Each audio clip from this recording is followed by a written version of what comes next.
Bismillahirrahmanirrahim. Assalamualaikum warahmatullahi wabarakatuh. Alhamdulillahirabbil alamin alladzi anzala ala 'abdihi alkitab wa lam yaj'al lahu 'iwaja.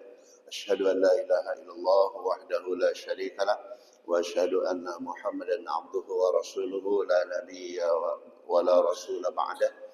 Allahumma shalli wa sallim wa barik ala sayyidina wa maulana Muhammadin wa ala alihi wa ashabihi ajma'in, amma ba'd.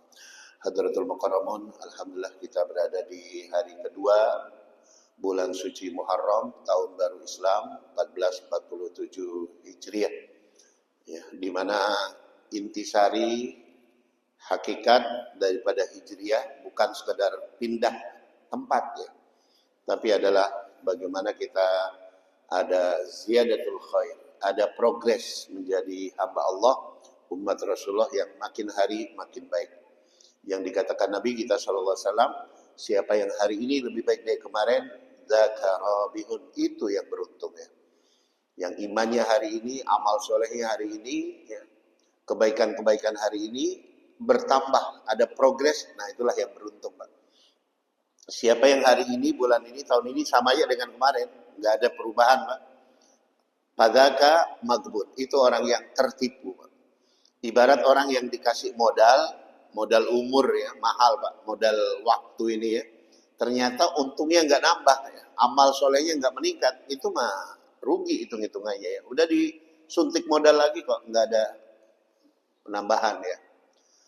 Apalagi kalau tahun ini, bulan ini, hari ini lebih buruk lagi dari kemarin, padaka mal'un, itu tanda orang yang dilaknat oleh Allah. Nah mudah-mudahan tahun ini lebih banyak kita mendapatkan nikmat, berkah, kebaikan dari Allah Subhanahu wa taala, senantiasa jamaah nurul qalbi dalam tuntunan taufik hidayah ridho rahmat Allah sampai akhir hayat kita semua nanti diwafatkan husnul khatimah. Amin ya rabbal alamin. Alhamdulillah kita juga sudah mendengarkan mukadimah dari ketua DKM kita Abbas Sodik yang begitu memang mahabbahnya beliau sama Gaza, Palestina ya. Sehingga bagaimana nih, siapapun yang membela Palestina adalah teman kita ya. Siapapun yang memusuh Palestina adalah musuh. Cina bela Palestina itu mantap. Rusia ayo ya. Apalagi yang masih ada Islam ya. Apalagi yang masih syahadat ya. Yang sholat, yang puasa ya. Yang kalau dalam hadis Nabi itu man sholla sholatana, siapa yang sholat seperti kita ya. Wa tawajjaha nahwa qiblatana, kiblatnya sama dengan kita. Wa akala dhabihatana, dan makanannya makan sembelihan kita, maka fahum ikhwanuna, maka mereka adalah saudara kita ya. Sebetulnya ya. Karena sebetulnya kan fanatik itu adalah hanya pada fanatik ya, wa ana minal muslimin, sebagai seorang muslim ya. Ya, tidak fanatik sebagai pengikut mazhab Syafi'i, Hambali, Hanafi, sebagai yang lain-lain, karena identitas asli kita ini memang wa ana minal muslimin. Nah, jamaah yang dimuliakan Allah, kajian kita pada hari ini melanjutkan bagian akhir daripada surat Al-Waqi'ah, ini kesimpulan ya. Di mana surat Al-Waqi'ah ini ada 5 pokok bahasan. Yang pertama adalah ayat 1 sampai 26 tentang Ashabul Jannah Al-Ulya, penghuni surga tingkat tertinggi. Yang disebut Allah As-Sabiqun As-Sabiqun, orang-orang yang paling bersegera dalam iman dan amal soleh, maka mereka yang paling tinggi dalam ridho dan surganya Allah. Ulaikal muqarrabun, mereka orang-orang yang paling dekat dengan Allah. Bagian 2 dari ayat 27 sampai 40 tentang ashabul yamin, calon penghuni surga tingkat yang bawahnya tadi Pak. Jadi calon penghuni surga tingkat kelas bisnis ya. Kalau tadi VIP lah barangkali kita sebut ya. Di mana Allah memberikan mereka banyak sekali kenikmatan. Di antara sifat-sifat mereka adalah orang-orang yang mereka ini selalu berbuat ihsan ilal ghair ya, kepada selain mereka ya. Orang yang peduli, orang yang cinta, yang suka membantu orang lain. Ini di antara sifat-sifat ashabul yamin ini. Kemudian dari ayat 41 sampai ayat sampai ayat 60 sampai ayat 56 Itu tentang ashabus shimal, calon penghuni neraka. Apa sebab mereka masuk neraka? Oh, mereka berbuat syirik. Oh, mereka hidupnya hanya duniawi, mengejar materi, mengejar dunia yang sementara. Mereka nggak peduli dengan akhirat ya, di antaranya. Kemudian dari ayat 57 sampai ayat 74 itu tentang thoriqul iman al-awal, jalan keimanan yang pertama. Apa itu, Pak? Itu jalan ilmu, ya. Tafakur alam. Jadi jalan ilmu, jalan tafakur alam. Kita disuruh untuk beragama ini dengan ilmiah, Pak.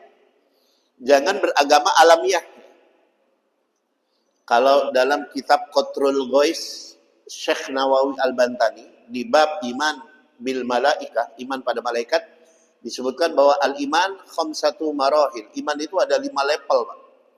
Di kitab Syekh Nawawi Al-Bantani, iman itu ada 5 level. Level yang pertama iman taklidin, iman taklid, iman ikut-ikutan, iman dogmatis. Iman boleh dikatakan iman untung-untungan, Pak. Udahlah, yang penting kita sholat, puasa, ya, zakat, haji, berbuat baik. Siapa tahu benar-benar nanti ada surga. Kalau ada surga, ada neraka, kan kita untung. Nah, udah sholat dulu ya. Kalau ternyata nanti nggak ada surga, ya anggaplah sholat olahraga. Anggaplah puasa diet. Nah, itu namanya iman untung-untungan, Pak. Bagaimana iman semacam ini? Kata Syekh Nawawi Al-Bantani, maka iman ini mardud, iman yang ditolak, Pak.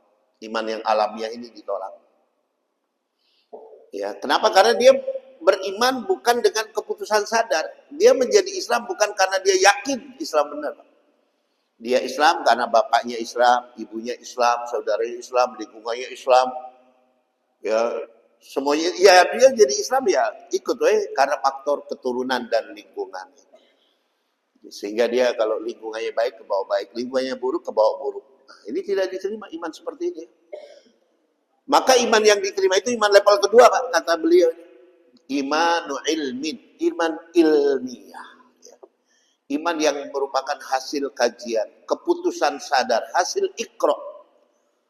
Oh, saya meyakini Islam setelah saya mengkaji, ngaji, nonton YouTube, ini makin saya yakin. Wah, Islam ini memang benar ini ya. Nah, maka wajib ngaji, Pak. Orang kalau Islam doang, sibuk kerja, nggak pernah ngaji, nggak pernah mempelajari Islam, pasti dia sekedar alamiah. Ya. Sholat asal sholat, ya itu juga kapan dia sempat, ya. Alamiah. Ya. Tapi kalau iman ilmu ini, biasanya inilah yang jadi benar, Pak. Makanya orang-orang yang mu'alaf, yang ibaratnya baru masuk Islam 5-6 tahun, kadang-kadang kualitas keislaman mereka jauh, Pak. Melewati orang-orang yang Islam alamiah. Banyak sekali ya contoh-contohnya. Kenapa? Karena mereka mengambil keputusan menjadi orang Islam itu tidak mudah, Pak. Untuk pindah agama itu sulit, Pak. Jangankan pindah agama, pindah mazhab aja susah ya. Untuk pindah pemahaman aja susah, Pak. Apalagi pindah agama, itu perang batinnya luar biasa. Belum ya resiko ditinggal keluarga, intimidasi, ancaman dan sebagainya.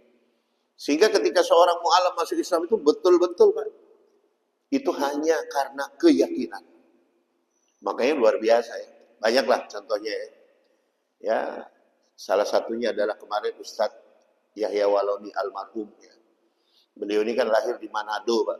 Sempat jadi pendeta. Wah, keliling kemana-mana ceramah ya, tentang kebenaran Islam. Meskipun orangnya keras kan, yang kita sebetulnya nggak boleh menyerang-nyerang jelek-jelekan agama, tapi namanya beliau lagi emosional, meletup-letup keyakinannya luar biasa ya. Ya, wafat di Makassar, Pak. Meninggal di Makassar, Sulawesi Selatan. Ribuan orang yang nyolatin ya. Dimakamkan di mana, Pak? Di Purwakarta ya. Jadi lahir di Manado, wafat di Makassar ya, hari Jumat Idul Adha kemarin, dimakamkan di Cilimus Darangdan ya. Kebetulan istri kedua kalau nggak salah yang menjadi asbab hidayah beliau masuk Islam ya. Jadi wasiatnya, pesannya minta dikubur di Purwakarta. Ya luar biasa juga Purwakarta ini. Nah, ini jamaah yang dimuliakan Allah contoh ya. Sementara kadang-kadang yang lahir Islam itu santai, Pak, berislamnya ya. Kalau terawih itu yang minta paling cepat. Tolonglah imam cepetan ya. Masa nggak apal-apal sih gerakan terawih? Dari kecil kita udah terawih ya. Harusnya lancar. Jadi sholatnya bukan menikmati sholat, tapi bagaimana menyelesaikan sholat. Kan ada orang yang seperti itu. Sholat itu mau menyelesaikan sholat. Makan itu mau ya menghabiskan makanan ya. Bukan menikmati makanan, menikmati kuliner. Harusnya kita sholat kayak orang yang menikmati kuliner itu. Karena sholat ma'dubatullah. Sholat itu adalah hidangan dari Allah. Ada orang yang makan itu ngejar kenyangnya. Ya, ya. Tapi ada orang-orang yang penikmat kuliner, Pak. Mereka jauh-jauh pergi. Di sana makanannya enak. Ya. Wah, menikmati, Pak. Wah, ini mantap ini sambelnya ya. Sholat itu harusnya kita seperti itu juga. Menikmati setiap bacaan. Menikmati setiap gerakan. Ketika ruku, subhanarabbil azim wa bihamdihi. Sadari kita lagi tunduk kepada Allah. Lagi patuh kepada Allah. Ya Allah, apapun perintahmu, apapun laranganmu, aku jalankan perintahmu, aku jauhi larangan. Waktu sujud kita pasrah kepada Allah. Kita tawakal kepada Allah. Nikmati setiap bacaan dan gerakan. Nah ini jamaah yang dimuliakan Allah. Jadi sampai umur tertentu boleh Pak. Kita ini Islam alamiah. Tapi berjalannya waktu harus di-upgrade. Bagaimana supaya Islam kita ini Islam ilmiah. Ya, dengan cara apa? Di antara mengkaji, taklim, majalisus salihin, bergaul dengan orang-orang soleh. Ya. Sehingga apa? Iman kita ini ter-upgrade Pak. Jangan Islamnya sekedar ilmi alamiah doang, tapi ilmiah. Ya. Nah, ini yang diterima ya. Yang diterima. Nanti ada level ketiganya Islam iman ilmul yakin. Oh, lebih tinggi lagi. Di atasnya ainul yakin, di atasnya hakul yakin. Nah itu. Nah, jamaah yang dimuliakan Allah, bagian ke-5, bagian terakhir surat Al-Waqiah ini adalah Thoriqul Iman As-Sani, jalan keimanan yang kedua yaitu tadabbur Al-Qur'an. Yaitu dengan berquran. Jadi dua Pak, jalan keimanan yang dijelaskan Allah di surat Al-Waqiah. Pertama adalah jalan ilmu. Ya. Bagaimana beragama dengan akal sehat. Yang kedua, bagaimana beragama mengikuti Al-Quran, syariah. Karena banyak dalam kehidupan kita ini, keyakinan-keyakinan yang merupakan produk budaya, ya, produk adat istiadat, ya, lingkungan, dan sebagainya, yang ditanamkan terus-menerusnya. Kadang-kadang disusupkan di agama, Pak, masuk. Di antara mitos, ya. Hal-hal mistik, khurafat, gitu. Banyak sekali ya. Nah ini yang kita waspadai Pak. Karena yang wajib kita imani benar-benar dalam agama ini 6 rukun iman itu ya. Jadi yang lain-lain itu entar dulu ya. Dikritisi, jangan asal kita imani ya. Banyak hal ya. Nah, itulah yang disebut diantara mitos ya. Contohnya biasanya misalnya gini Pak, mitos-mitos itu ya. Jangan duduk di pintu, nanti susah jodohnya. Ya, ada yang gitu kan Pak ya? Jangan duduk di pintu, benar gak Pak? Halo? Jangan duduk di pintu, itu kalimatnya larangan, benar gak Pak? Benar. Tapi nanti susah jodohnya, benar gak? Nah itu mitos. Kenapa jangan duduk di pintu Pak? Ngalangin orang, benar ya. Itu tempat lewat. Tapi nanti susah jodohnya ini di mitos ini ya. Jangan duduki bantal, nanti bisul ya. Jangan duduki bantal itu betul Pak. Ya, itu bantal untuk kepala, bukan untuk pantat ya. Tapi nanti bisul ini, nah ini mitos ya. Ya mitos ya. Jangan ambil ikan di tempat ini, nanti mati. Ada nggak yang gitu Pak? Bener nggak mati Pak? Bener ya. Nggak tahu kapan matinya ya. Pokoknya mati, nanti mati ya. Nah orang bikin mitos-mitos seperti ini banyak sekali ya. Mitos-mitos yang seperti itu ya. Laki-laki Sunda, hati-hati, laki-laki Sunda haram menikah dengan pria Jawa. Setuju Pak? Halo? Setuju ya? Laki-laki Sunda haram menikah dengan pria Jawa. Setuju Pak ya? Oh alhamdulillah setuju semua ya. Berarti haram ya? Oh haram. Yang mitos yang sering menyebar di masyarakat, Kalau laki-lakinya Sunda, tidak bagus menikah dengan perempuan Jawa. Kalau dengan laki-laki Jawa memang haram ya, secara agama. Nah yang sering kita dengar itu, laki-lakinya Sunda nggak boleh nikah dengan perempuan Jawa. Itu pamali ya. Ya, Abasodik buktinya. Banyak lagi yang lain. Itu semuanya mitos, Pak. Yang ditanamkan ya. Nggak ada dasar agamanya, nggak ada dasar ilmiahnya. Banyak, Pak. Di dunia ini angka 13 itu dianggap angka sial di mana-mana ya. Mungkin bapak-bapak ada yang lahir tanggal 13 di sini ya.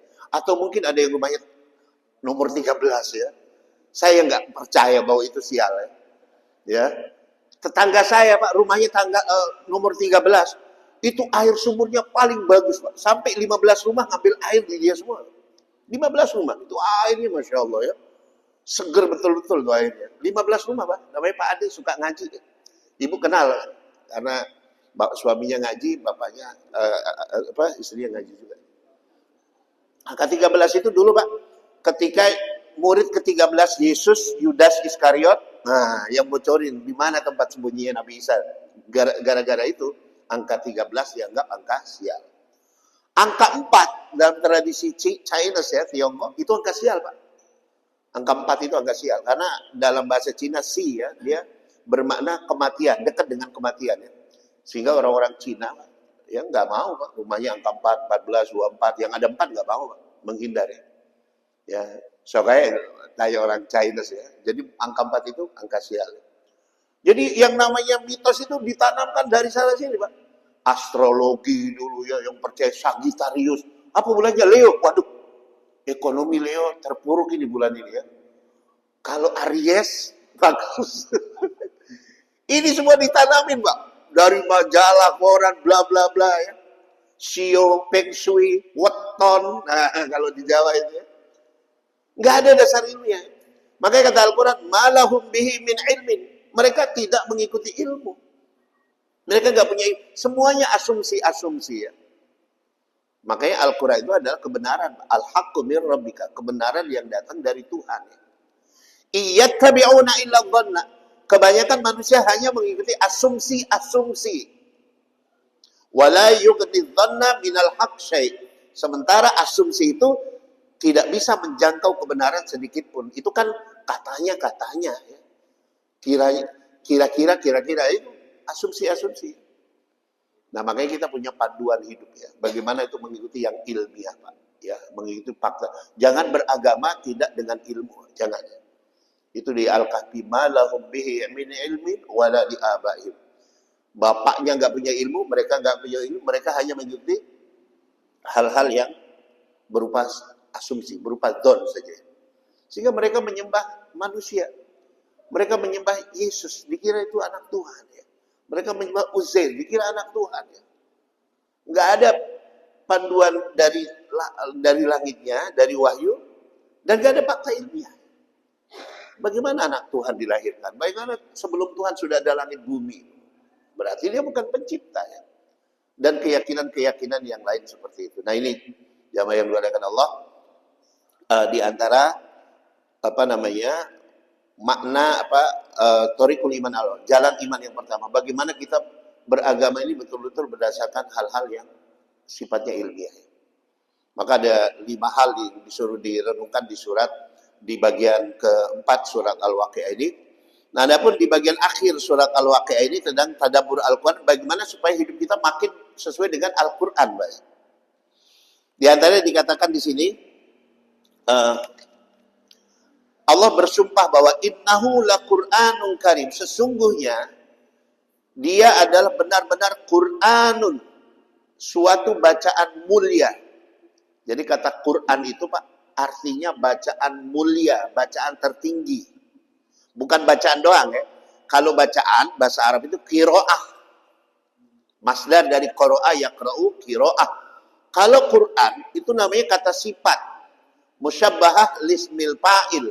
Namanya polanya fu'lan, subhan, furqan, gufran, sukron. Nah itu ya. Yang berarti maha atau paling. Jadi Quran itu bermakna bacaan tertinggi. Bacaan yang paling mulia. Makanya kata Allah, innahu laqur'anun karim. Sungguhnya dia benar-benar bacaan tertinggi yang mulia. Luar biasa, Pak. Kalau ada orang bikin buku, Pak, di awal dia nerbitin buku langsung dia bikin bestseller, nah itu pasti ya, orang aneh gitu ya. Karena yang namanya buku itu baru disebut bestseller kapan, Pak? Kalau sudah terbukti laris di lapangan ya. Maka edisi berikutnya baru tuh dibikin bestseller. Al-Quran dari awal sudah menyebut dirinya Quran, bacaan tertinggi, bacaan paling luhur. Dan memang ternyata tidak ada di dunia ini satu buku yang dibaca oleh sedemikian banyak orang melebihi Al-Quran. Gak ada, Pak. Setiap saat ada yang baca Quran di muka bumi ini. Tiap sholat kita baca Al-Fatihah, baca surat sesudahnya itu. Dan setiap bumi sekarang ada yang sholat. Ada yang masih sholat subuh di bagian barat kita, Pak. Mungkin di Aceh, mungkin ya, baru masuk subuh ya. Belum di yang lain-lain. Terus ya. Jadi Al-Quran terus-menerus dibaca. Nggak ada yang seperti Al-Quran. La yamassuhu illal mutahharun. Tidaklah menyentuhnya kecuali orang-orang yang disucikan ya. Ini biasanya kalimat ini ada di beberapa pojok Al-Quran, di depan atau di samping ya. Tidak menyentuhnya kecuali orang-orang yang disucikan. Diartikan dalam beberapa tafsir, tidak boleh memegang Al-Quran kecuali orang yang suci dari najis dan hadas. Ya. Padahal dulu kita tahu, Pak, kitab suci Al-Quran di zaman Nabi ketika Al-Quran turun belum ada sebuah buku yang disebut kitab. Belum ada, Pak. Jadi makna ayat ini apa?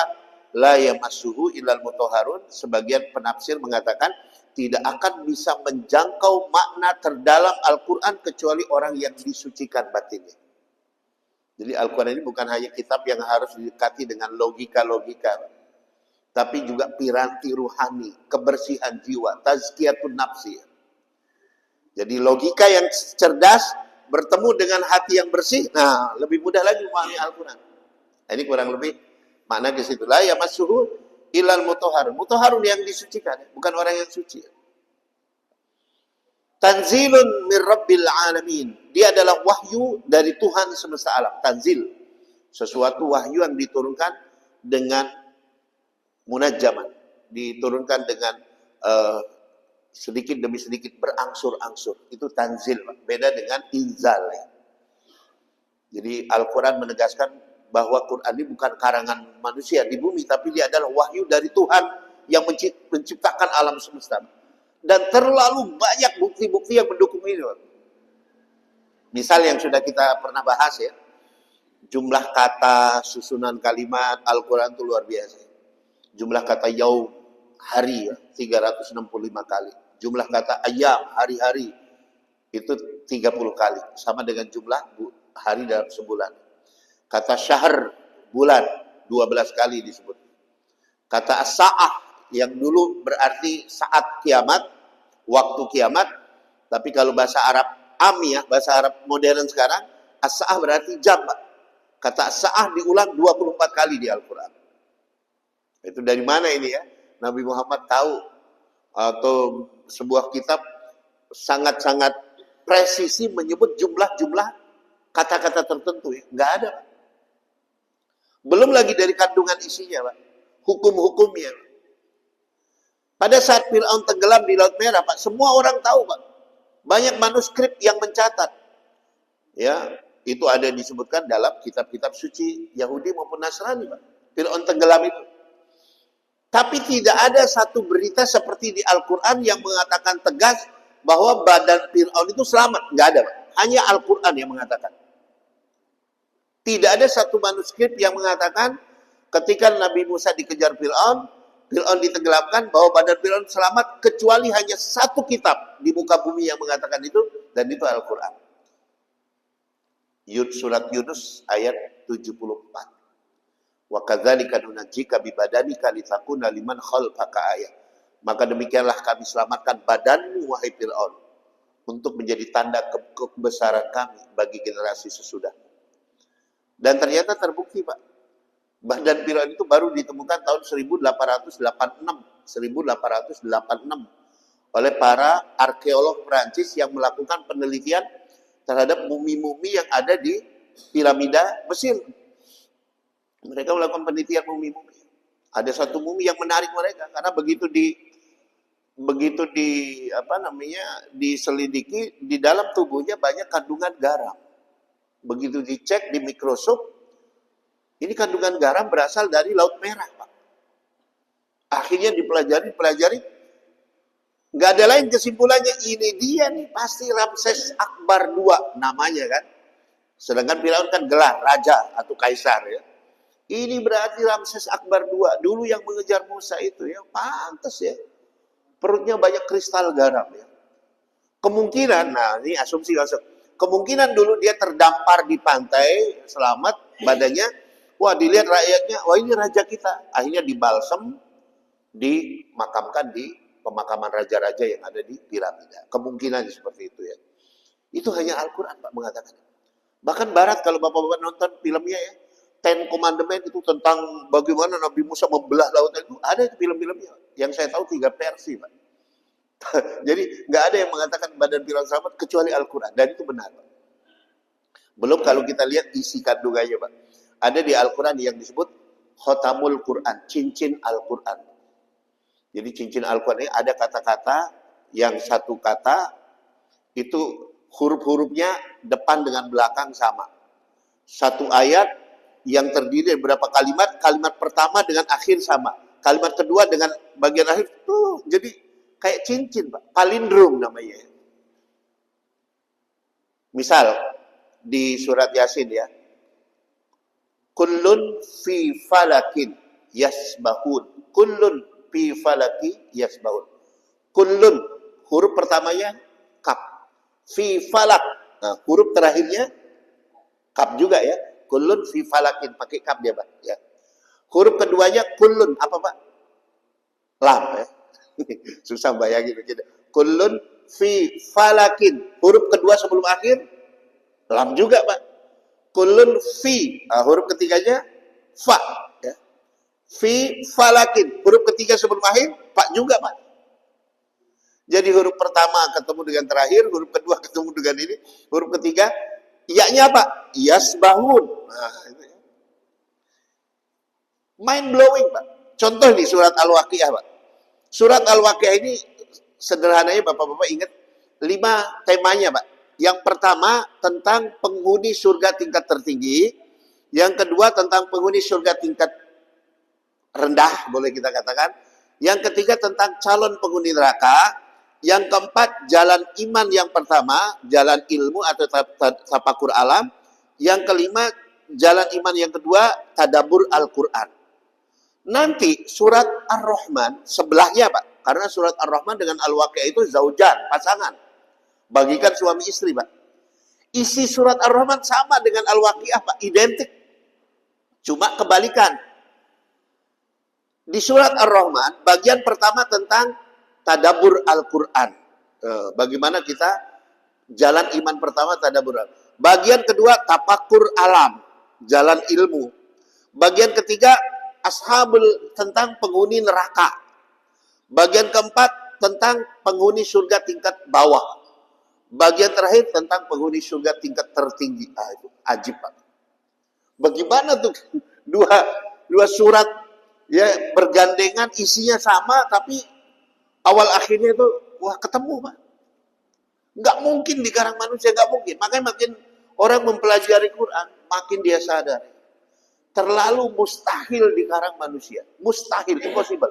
Apalagi di zaman itu dulu, Pak. Nggak ada, Pak. Jadi kita meyakini bukan karena pokoknya yakin, pokoknya percaya, enggak. Hasil riset, hasil kajian, hasil ikro. Nah, sehingga keyakinan seperti inilah yang benar. Nah, ini jawaban yang diolehkan Allah ya. Nah, tanzilun min rabbil alamin. Wahyu dari Tuhan semesta alam. Nah, jamaah yang dimuliakan Allah. Dulu Al-Quran ini kan 3 tahap. Kemarin sudah kita bahas sedikit ya. Tahap turun yang pertama adalah dari Allah ke Lauhil Mahfuz. Yang kedua dari Lauhil Mahfuz ke Baitul Izzah, langit dunia. Kemudian yang ketiga dari Baitul Izzah, langit dunia, baru ke Nabi Muhammad. Selama 23 tahun ya. Nah, nanti Quran yang diterima Nabi Muhammad sampai beliau wafat belum ada satu buku, satu kitab yang disebut Quran.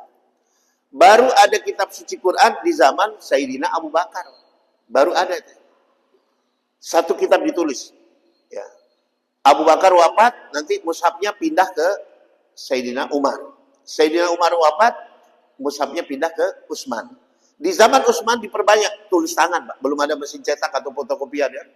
Dicetak, ditulis tangan, 5 kitab atau mushaf imam atau mushaf Utsmani dikirim ke 5 kota-kota besar untuk diperbanyak ya.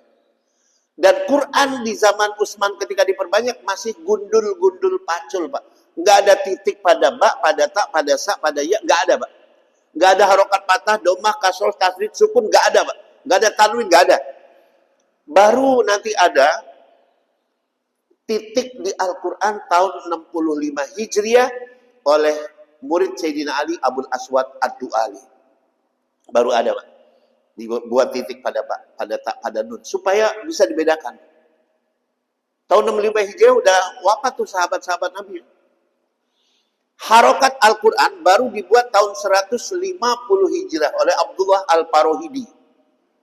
Tahun 150 Hijriah itu, Pak.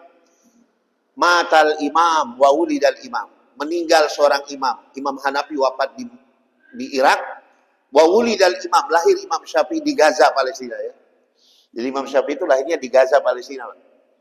Sempat masa kecil beliau belajar di Mekah, terus ke Madinah belajar sama Imam Maliki, lalu ke Yaman, lalu ke Irak. Nah, di Irak ngajar, punya murid cerdas, pinter, Imam Hambali.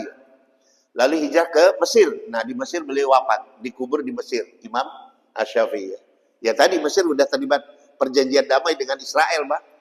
Jadi nggak bisa dia perang dengan Israel, udah ada perjanjian ya. Ya, Suriah dan semuanya negara-negara Arab itu dengan udah terikat perjanjian damai dengan Israel, Amerika di belakang. Jadi ya begitulah ya, negara-negara yang harusnya Sunni membela, tapi ternyata nggak bisa berbuat, terikat dengan perjanjian. Ya, Indonesia, yang hayo, free Palestine ya, yang memang yang paling kuat ya, yang kita sayang justru yang Iran ya, Houthi, Hizbullah, ya, Hamas ya dan sebagainya. Ya. Nah ini yang satu hal yang ironi sekali ya, sangat ironi ya. Bahkan di Saudi itu umrahnya nggak boleh pakai sal Palestina, ditangkap ya. Jamaah haji ya, yang pakai sal Palestina jamaah umroh dilarang, nggak boleh ya. Ya. Hamas bahkan dikategorikan sebagai teroris ya oleh Amerika, dan itu termasuk di Saudi pun dianggap teroris. Ikhwanul Muslimin itu nggak boleh masuk Saudi karena dianggap organisasi teroris ya. Nah ini yang hal-hal yang kadang-kadang kita sayang ya. Nah jamaah yang dimuliakan Allah, jadi baru nanti ada harokat patah domah kasroh itu Abdullah Al-Farohidi. Kemudian tahun 250 Hijriah. Jadi imam mazhab udah wafat semua. 250 Hijriah itu udah jauh dari Nabi, Pak. Muncul Ubaid bin Qasim bin Abdus Salam yang pertama menulis buku At-Tajwid fi Qiraatil Quran, ilmu tajwid tentang tata cara baca Al-Quran. Karena dulu Al-Quran dibaca dengan berbagai aliran qiraah yang banyak, Pak. Sehingga ini bacaannya versi begini, akhirnya diseragamkan. Bagaimana supaya tidak membingungkan? Karena ada yang baca Quran diimalah semua, Pak. Wadduha wallaili idza saja ma wadda'aka rabbuka wa ma qala walal akhir. Banyak macam-macam ya. Ada yang wadduha wallaili idza saja ma wadda'aka rabbuka wa ma. Siapa itu, Pak? Itu bukan bacaan orang Padang, bukan ya. Bacaan orang dulu kalau nggak salah orang-orang di Granada ya, di bagian sana itu orang-orang Suriah ya. Macam-macam bacaannya, Pak. Kemarin pernah ada imam di perumahan kami dari Palestina datang kemudian jadi imam. Kebetulan jadi imam, jadi karena dianggap ini orang Arab jadi imam. Saya nggak ada waktu itu ya. Bacaannya pakai qiraah qalun, Pak.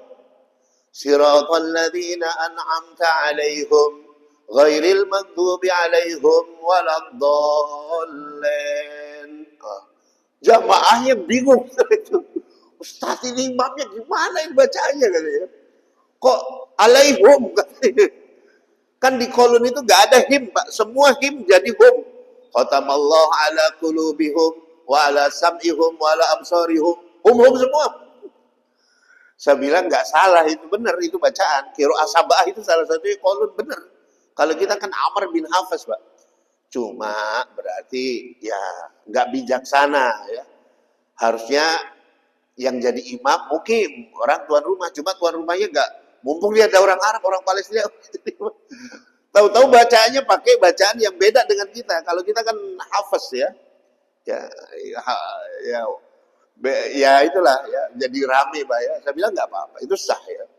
Nah seperti itulah ya. Maka diseragamkan oleh Ubaid bin Qasim, dibuat ini idgham, ini ikhfa, ini iklab, ini matobi, ini madari. Sebetulnya dulu tajwid itu sederhana, simpel Pak. Yang panjang jangan dipendekin, yang pendek jangan dipanjangin. Makhorijul huruf benar, waqaf wasal harus benar. Udah titik. 3 itu Pak. Oh makin lama makin berkembang ya. Ikhfa ada yang abad, ausat, akrab ya. Hakiki, halqi, wah liar Pak. Belajar tajwid ya. Matobi 2 ketukan, nggak boleh lebih. Padahal kalau panjang lebih dipanjangin nggak ada masalah sebetulnya dulu Pak. Nah, akhirnya dibuat kaidah makin kesini makin ribet ya. Ada orang yang azan Allahu Akbar, Allahu Akbar. Yang baru belajar tartil Pak. Pak maaf Pak, ini Bapak matobi'inya kepanjangan Pak. Allah itu 2 harokat. Bapak 14 kalau saya udah hitung tadi Pak. 14 harokat ya. Akhirnya yang azan ganti Pak. Allahu Akbar jadi komat ya. Nah ini gara-gara tajwid Pak ya. Besok ke rumah ya. Insya Allah. Loh kok gitu? Ikhfa Pak. Mat wajib tasil. Masya Allah ajib. Nah ini semua ditajwid ini ya. Padahal nggak segitunya sebetulnya Pak. Sebetulnya masih simpel ya. Makanya kadang-kadang saya yang ngaji-ngaji tahsin, kadang-kadang gitu ya. Ada ibu-ibu kemarin curhat ya. Ustadz, saya udah 8 tahun ngaji tahsin. Kata guru ngaji saya, Al-Fatihah saya belum benar. Ya Allah, 8 tahun ngaji belum benar Al-Fatihah ya. Kayak gimana itu Pak? Wallahi demi Allah nih, saya beberapa kali Pak ngaji di Masjid Nabawi. Saya ngaji ya. Itu orang-orang Arab mendekat. Dengar bacaan kita itu. Syup. Lihat. Tal dipanggil teman. Lihat, bukan orang Arab, tapi yaqra ahsan minna. Bacaannya lebih bagus dari kita. Nah, mungkin bisa bacain saya suara itu, saya baca sampai nangis-nangis kadang-kadang. Sampai nangis-nangis, Pak. Nah, orang-orang ini jadi dengar bacaan kita itu mereka enak katanya. Bahkan saya pernah baca Quran sebelah saya orang Palestina ya. Dengar. Saya bilang tifham, bahasa amiyahnya kan tifham, ngerti? Lah. Saya jelasin ya. Nangis-nangis. Ternyata orang Palestina ya. Minta doain saya lagi sakit bla bla bla gini ya. Ajib itu. Itu berkali-kali saya ngalamin, Pak. Nah, jadi kadang-kadang kita berlebih-lebihan juga tuh tahsinnya ini ya. Ya, mau ngalahin orang Arab ya. Ini kadang-kadang seperti itu ya. Nah, jamaah yang dimuliakan Allah, jadi kurang lebih ini diantaranya bagaimana kita punya komitmen berquran ya. Bagaimana kita punya komitmen berquran, beragama dengan akal sehat, mengikuti fakta ilmiah. Yang kedua berdasarkan sumber-sumber yang paling baik, Al-Quran, hadis-hadis sahih. Hadis-hadis sahih, Pak. Karena hadis pun banyak disusupi kepalsuan yang membuat hadis ini jadi maudhu, palsu, membuat hadis jadi lemah ya, membuat hadis jadi hasan ya. Pemalsuan atas nama Nabi banyak, Pak. Bahkan ulama-ulama mengkaji kontemporer yang kemarin disebut hadis sahih pun ternyata setelah diselidiki bermasalah, Pak. Misalnya ada hadis ya, habbah sauda dawa min kulli da. Habbah sauda obat semua penyakit. Apa benar, Pak? Habbah sauda obat segala penyakit, apapun penyakitnya, teh botol Bang. Habbah sauda obat. Ternyata nggak betul, Pak, itu ya. Habbah sauda setelah diteliti uji klinis ternyata cuma mengandung suplemen kesehatan ya, mengandung ya berbagai mineral, vitamin yang baik, tapi dia bukan kandungan obat. Kalau ginjal, jantung ya mengalami diabetes pakai habbah sauda nggak bisa, Pak. Ya. Jadi harus ilmiah juga kita ya. Jangan hanya berdasarkan satu riwayat kemudian ditelan mentah-mentah. Ya. Karena itu kadang-kadang hadis dibuat oleh pedagang-pedagang habbah sauda kadang-kadang. Ya. Banyak Pak, banyak sekali yang seperti ini ya. Kisah-kisahnya itu banyak. Karena motif-motif pemalsuan hadis itu ada yang karena unsur ekonomi, karena unsur politik, ada karena kepentingan-kepentingan yang baik, kadang-kadang al-qasas ya. Ya, contoh satu lagi, la'anallahu al-yahud wan nasara. Ada hadis Allah melaknat bangsa orang Yahudi dan Nasrani. Ittakhadhu qubur anbiya'ihim masajid. Mereka menjadikan kubur nabi-nabi mereka masjid. Nabi itu melarang melaknat, Pak. Hatta la tasmutus syaitan wala tal'anuh. Jangan kalian mencaci maki setan, jin, jangan kalian laknat, enggak boleh. Setan aja dilarang kita laknat. Nabi melarang, Pak. Jadi Nabi melarang. Bahkan Nabi bersabda, "Ma bu'istu namaman wala la'anan." Aku tidak diutus untuk mencaci maki dan melaknat. Tahu-tahu di hadis ini la'anallahu Yahud. Allah melaknat Yahudi, Nasrani. Mereka menjadikan kubur nabi-nabi mereka masjid. Ya, karena larangan membuat kuburan di masjid sebetulnya ya. Jadi nggak boleh ada kubur di masjid. Ya. Nah lalu di akhir hadis itu apa namanya? Orang-orang Yahudi Nasrani menjadikan kubur nabinya sebagai masjid. Pertanyaannya, Pak, nabinya orang Nasrani siapa, Pak? Nabi Isa kan ya? Di mana kuburnya, Pak? Kuburnya di mana? Yang dijadikan masjid ya kan nggak jelas kubur Nabi Isa diangkat. Ya. Bagaimana kita mau terima hadis ini sedangkan kubur Nabi Isa yang nggak ada? Ya, yang dijadikan masjid di mana ya? Ya. Lalu ini dijadikan alasan bahwa haram sholat di masjid yang ada kuburannya. Makanya teman-teman salafi kita nggak akan sholat di masjid agung, ada kuburan ya, ada kuburan. Ya, di Madinah itu kuburan, Pak. Ya, kuburan Nabi, Abu Bakar, Umar ya. Bahkan kalau kita buka buku Atlas Haji, Pak, sebetulnya di Hijr Ismail itu makam Siti Hajar dan Nabi Ismail. Di situ dimakamkan.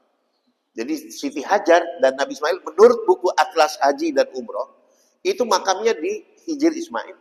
Saya punya bukunya Atlas Haji Umroh ya. Silakan Bapak yang punya cek ya. Itu di situ dikatakan di situ ya. Tidak ada orang yang tawaf itu niatnya memiliki kubur, nggak ada Pak. Nggak ada. Sehingga nggak ada kemusyrikan sama sekali ya. Nah ini kadang-kadang contohnya seperti itu Pak. Nah, jadi ini jamaah yang dimuliakan Allah di antara kesimpulan daripada surat Al-Waqiah ini, bagaimana supaya kita masuk golongan tertinggi penghuni surga, minimal golongan kedua, jangan sampai menjadi golongan ketiga calon penghuni neraka, maka beragama dengan jalan iman. Iman itu dengan ilmu dan ittiba kepada Al-Qur'an. Sumber-sumber terpercaya, referensi-referensi yang mutawatir, yaitu Al-Qur'an. Kitab suci umat Islam ya. Hadis itu bukan kitab suci, Pak. Karena hadis tadi ada yang macam-macam. Kalau sahih sesuai Quran, oh kita ambil, kita terima. Tapi kalau bermasalah, nah ntar dulu kita kritisi dulu ya. Ini diantaranya wallahu a'lam bishawab. Barangkali ada yang di-sharing atau ditanyakan enggak?